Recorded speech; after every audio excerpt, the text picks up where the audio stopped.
Прокуратура тарабынан кемпир абад боюнча деп атасыз. Бул кемпир абад деп коомчулукта аталып калды. Бул негизинен козголгон кылмыштар башка мааниде билесиз. Козголгон азыркы ошол айыбы күнөөлүү деп шектүү болуп аткан адамдардын бардыгын тергөөсү жүрүп атат. Прокурорлор башкаруу чарасы боюнча гана сотко качып атат. Бушуну бир терең түшүнүп алсаңыздар да, сотто алардын күнөөсү каралып жаткан жок.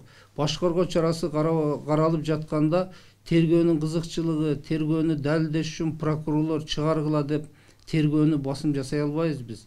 Алар камаш керек, камап алып тергейбиз деп кайсы тергөөчү, улуттук коопсуздукпу, МВДбы же прокуратуранын өзүнүкү алып келсе, биз ошого макул болобуз. Анткени тергөөчү өзү билет. Ал ишти аныкташ керек да.